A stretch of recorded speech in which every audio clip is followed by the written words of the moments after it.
बिस्मिल्लाहिर्रहमानिर्रहीम। अस्सलाम वालेकुम स्टूडेंट। आज जो हम पढ़ने जा रहे हैं वो लेवल ऑफ ऑर्गेनाइजेशन हमारा नेक्स्ट टॉपिक है। ठीक है, इसमें से आपको शॉर्ट क्वेश्चन भी आते हैं, एमसीक्यूज भी आते हैं। ठीक है, और इसमें से एक लॉन्ग भी बन जाता होता है, वो मैं आपको नेक्स्ट बता दूंगा। ठीक है, लेवल ऑफ ऑर्गेनाइजेशन में क्या होता है आपके पास, in order to understand the various phenomena. ठीक है, वो तमाम अमाल जो एक जानदार की बॉडी में हो रहे होते हैं, ठीक है, उनको समझने के लिए, अंडरस्टैंड करने के लिए तो अंडरस्टैंड यूज़ हुआ है। फिनोमिना का मतलब क्या होता है, मज़हर या अमल। ठीक है, कोई भी अमल जो किसी जानदार की बॉडी में हो रहा हो। Of living, of life, biology study biological organisation at different levels which are as follow. ठीक है, जो कि नीचे बयान किए गए। तो लेवल ऑफ ऑर्गेनाइजेशन में क्या होता है, बायोलॉजिस्ट जो होते हैं वो जानदारों के जिस्म में किस तरह कौन कौन से अमाल हो रहे हैं उनको समझने के लिए जो है वो ये तरतीब देते हैं। ठीक है, अब सबसे पहले हमारे पास जो लेवल है उस लेवल का नाम क्या है, एटॉमिक एंड सब एटॉमिक लेवल। ठीक है, सब एटॉमिक एंड एटॉमिक लेवल। अब सबसे पहले जो है वो सब एटॉमिक का मतलब क्या है। ठीक है, सब एटॉमिक, सब किसी भी वर्ड के साथ अटैच होता है तो सब का मतलब होता है पार्ट। ठीक है, तो सब एटॉमिक यानी कि एटम का पार्ट होगा, सब एटॉमिक एटम का पार्ट, एंड एटॉमिक लेवल। ठीक है, और एटम का लेवल। अब इसमें देखें, all matters in this world consist of atom. ठीक है, आपको मैंने जो है वो केमिस्ट्री में भी बताया था कि दुनिया में जितनी चीज़ें हैं वो तमाम की तमाम किससे मिलकर बनी हुई हैं, एटम से बनी हुई है। ठीक है, और एटम का लफ्ज़ी मतलब क्या होता है, इनडिविजिबल। ठीक है, जिसको आप मज़ीद तकसीम नहीं कर सकते। And atoms are made up of sub atomic particles. ठीक है, और एटम जो होता है वो छोटे छोटे सब एटॉमिक पार्टिकल से मिलकर बना होता है। The most stable particles are electron, proton and neutron. जिस तरह मैं आपको पहले भी बता चुका हूँ कि जब आप एटम के स्ट्रक्चर को देखते हैं, ठीक है, फॉर एग्जांपल अगर ये आपके पास किसी एटम का स्ट्रक्चर है तो इस एटम के स्ट्रक्चर के अंदर ये क्या होता है, इसका न्यूक्लियस होता है। ठीक है, और इसके अंदर आपको पता है न्यूक्लियस के अंदर दो चीज़ें आपको मिलती हैं, एक क्या होता है इसके अंदर प्रोटॉन होगा और दूसरा इसके अंदर क्या होगा, न्यूट्रॉन। ठीक है, और ये जो आपको नज़र आ रहा है ये इसके क्या होते हैं, शेल्स होते हैं, और शेल के अंदर यहाँ पर इलेक्ट्रॉन जो है वो क्या कर रहे होते हैं, रिवॉल्व कर रहे होते हैं। अब ये जो इलेक्ट्रॉन है ये हो गया जी इलेक्ट्रॉन। ठीक है, तो बेसिकली जो है वो एटम के अंदर ये और भी बहुत ज़्यादा पार्टिकल्स होते हैं, लेकिन जो स्टेबल पार्टिकल्स जिनको सबसे ज़्यादा स्टडी किया जाता है वो ये होते हैं। ठीक है, प्रोटॉन, न्यूट्रॉन एंड इलेक्ट्रॉन। ठीक है, इलेक्ट्रॉन शेल्स के अंदर पाए जाते हैं जबकि प्रोटॉन और न्यूट्रॉन न्यूक्लियस के अंदर पाए जाते हैं। तो ये हमारे पास क्या है, सब atomic particle.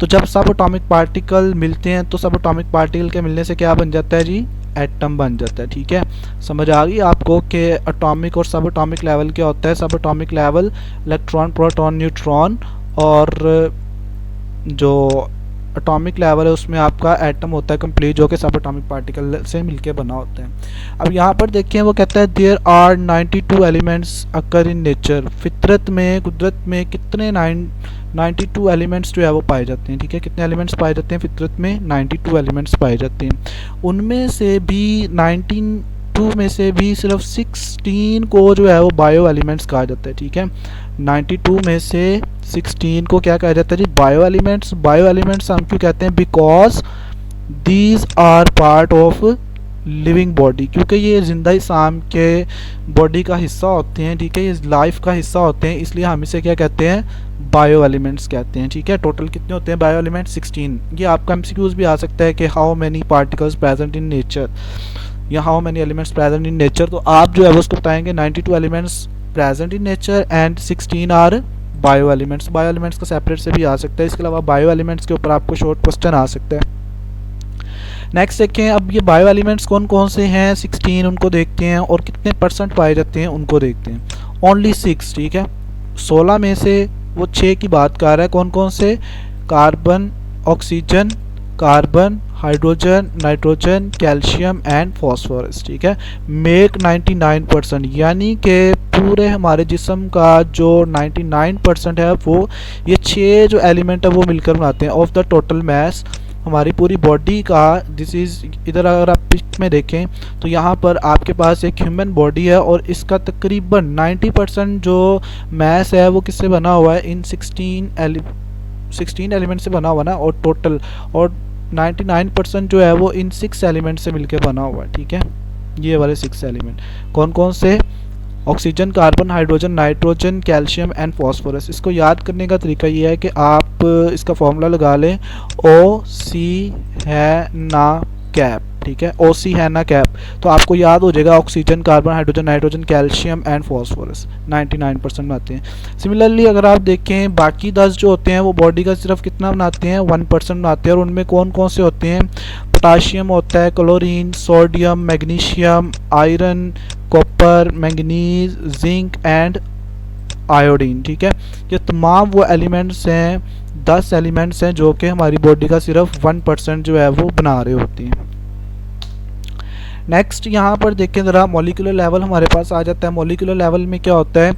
In living organism bio elements are combined through a chemical bond, ठीक है। उस केमिकल बॉन्ड में जो है वो कोवलेंट बॉन्ड भी हो सकता है और आयनिक बॉन्ड भी हो सकता है।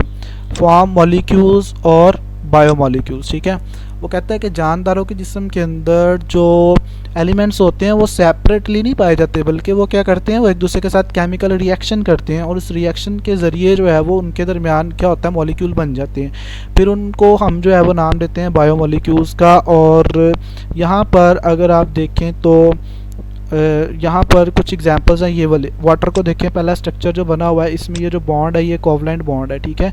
इन कोवलेंट बॉन्ड के नतीजे में जो है वो क्या हो गया? वाटर का मॉलिक्यूल बन गया। These molecules are building materials of living things, ठीक है। ये मॉलिक्यूल्स जो है वो बिल्डिंग मटीरियल होते हैं। जिस तरह किसी, अगर आप बिल्डिंग को बनाना चाहते हैं तो उसके लिए ईंट ज़रूरी होगी, इस तरह अगर आप किसी जानदार को बनाना चाह रहे हैं तो उसके लिए हमें फर्स्ट ऑफ ऑल क्या रिक्वायर होंगे? बायोमॉलिक्यूल्स, ठीक है। अब वो कहता है टाइप्स ऑफ बायोमॉलिक्यूल, ये आपका इंपॉर्टेंट शॉर्ट क्वेश्चन है। माइक्रोमॉलिक्यूल एंड मैक्रोमॉलिक्यूल्स, पेपर में क्वेश्चन आ जाता है। डिफरेंशिएट बिटवीन माइक्रोमॉलिक्यूल्स एंड मैक्रोमॉलिक्यूल, तो those molecules which have low molecular weight, example क्या है आपके पास? Glucose and water. तो वो मॉलिक्यूल जिनका मॉलिक्यूलर वेट कम होगा, जिनका वज़न कम होगा मॉलिक्यूल का, वो क्या होंगे? माइक्रोमॉलिक्यूल होंगे। माइक्रो का मतलब क्या होता है? स्मॉल, ठीक है, या लो, और मॉलिक्यूल तो मॉलिक्यूल ही होता है। यहाँ पर एग्जांपल मैंने दी है वाटर की, ये ऊपर, और नीचे जो है वो ग्लूकोज की, ठीक है। ये जो है वो ग्लूकोज 2 फॉर्म में जो है वो आपको ज़्यादातर मिलता है। यहाँ तो वो चेन फॉर्म में मिलता है, स्ट्रेट चेन फॉर्म में, और यहाँ जो है वो आपको रिंग फॉर्म में मिलता है, ठीक है। तो ये एक छोटा मॉलिक्यूल है एज़ कम्पेयर टू मैक्रोमॉलिक्यूल। उसको हम देखते हैं, ये वाटर का मॉलिक्यूल सिर्फ इसमें 3 ही जो है वो आपके पास एटम है, और इसमें जो है वो C6H12O6, ठीक है, 24 एटम्स होंगे इसमें। नेक्स्ट यहाँ पर मैक्रोमॉलिक्यूल दिया हुआ है। तो मैक्रोमॉलिक्यूल क्या होता है? मैक्रो का मतलब होता है बड़ा, और मॉलिक्यूल्स का मतलब क्या होंगे? मॉलिक्यूल्स होंगे those molecules which have higher molecular weight. For example आपके पास स्टार्च है, प्रोटीन है, लिपिड्स है, ये हमारी बॉडी के अंदर पाई जाती हैं। स्टार्च भी, प्रोटीन भी, लिपिड्स भी, ठीक है। तो इनका मॉलिक्यूलर वेट क्या होता है? बहुत ज़्यादा होता है। इनका स्ट्रक्चर बहुत बड़ा होता है, जिसकी वजह से इसको हम क्या कहते हैं? मैक्रोमॉलिक्यूल। यहाँ पर कुछ एग्जाम्पल मैंने दी है मैक्रोमॉलिक्यूल की, जैसे ये देखें, ये आपके पास है न्यूक्लिक एसिड, ठीक है, और इसका स्ट्रक्चर देख लें आप कितना ही बड़ा है। यहाँ पर दूसरा देखें लिपिड्स, तो लिपिड्स में आप देखें कोई छोटा मोटा स्ट्रक्चर नहीं है, काफ़ी जो है वो कम्प्लेक्स और बहुत बड़ा स्ट्रक्चर है, ठीक है। तो यहाँ पर कार्बोहाइड्रेट्स कुछ दिए गए हैं, इनको देख लें। इसके अलावा जो है वो आपके पास क्या है जी? प्रोटीन है। प्रोटीन का स्ट्रक्चर भी काफ़ी कम्प्लेक्स है, बहुत ज़्यादा जो है वो इसमें एटम्स होती हैं। तो इसलिए ये आपके पास क्या होंगे? ये मैक्रोमॉलिक्यूल्स हैं, और ऊपर वाले आपके पास माइक्रो और नीचे वाले मैक्रोमॉलिक्यूल्स। नेक्स्ट है organelle and cell level. Organelle and cell level क्या होता है? ऑर्गेनेलीज किसे कहते हैं हम? वो कंपोनेंट्स जो सेल के अंदर पाए जाते हैं, ठीक है। राइबोसोम्स, गोल्गी एपरेटस, माइटोकॉन्ड्रिया वगैरह, ये तमाम मैं आपको दिखाता हूँ। और इसके अलावा जो है वो क्या होता है? ये तमाम मिलकर क्या बना देते हैं? सेल बना देते हैं। अब बायोमॉलिक्यूल असेंबल्स, ठीक है, इन अ पर्टिकुलर वे। जो बायोमॉलिक्यूल्स होते हैं वो एक पर्टिकुलर, वो एक ख़ास तरीके से क्या करते हैं? अरेंज होते हैं, और क्या बना देते हैं? ऑर्गेनेलीज बना देते हैं। Organelles are actually sub cellular structures found in cell. जो बेसिकली ऑर्गेनेलीज होते हैं वो सब सेलुलर, सब का मतलब मैं आपको पहले भी बता चुका हूँ कि उसका हिस्सा होते हैं, ठीक है। तो ये क्या होते हैं? सब सेलुलर पार्टिकल्स होते हैं जो कि सेल के अंदर पाए जाते हैं। Different organelles perform different functions आपकी बॉडी में, डिफरेंट जो है वो ऑर्गेनेलिज होते हैं, ठीक है। आपके जो सेल है बॉडी में उसके अंदर डिफरेंट ऑर्गेनेलिज होते हैं और ऑर्गेनेलिज का अपना अपना काम होता है, ठीक है। पहले हम देख लेते हैं ऑर्गेनेलिज क्या होते हैं, उसके बाद इनके फंक्शन को भी डिस्कस कर लेते हैं। यहाँ पर ऊपर वाली डायग्राम में प्लांट सेल है और नीचे वाली डायग्राम में आपके पास एनिमल सेल है, ठीक है। यहाँ पर जिसका हमने फंक्शन पढ़ना है, देयर इज़ क्लोरोप्लास्ट, ठीक है, इसको हम पढ़ेंगे, जो कि प्लांट के अंदर पाया जाता है। राइबोसोम जो होता है वो प्लांट में भी होता है और एनिमल में भी आपको राइबोसोम मिल जाता है। हियर इज़ राइबोसोम, ठीक है। इसके अलावा जो है वो हमने जो फंक्शन पढ़ना है वो माइटोकॉन्ड्रिया का पढ़ना है। माइटोकॉन्ड्रिया जो है वो प्लांट सेल में भी मिल जाएगा आपको और एनिमल सेल में भी मिल जाएगा। हियर इज़ माइटोकॉन्ड्रिया, ठीक है, दिस इज़ माइटोकॉन्ड्रिया। अब देखें क्या होता है, ये सेल के पार्ट्स हैं, सेल का हिस्सा है, ठीक है। ये सारे जितने आपको इस सेल के अंदर नज़र आ रहे हैं ये सारे के सारे इसके अंदर क्या होते हैं, इसके ऑर्गेनेलिज होते हैं। इसी तरह ये प्लांट सेल के अंदर नज़र आ रहे हैं, ये इसके ऑर्गेनेलिज होंगे। तो अब देखें यहाँ पर इसके फंक्शन देख लें, वो कहते हैं function of mitochondria in cellular respiration.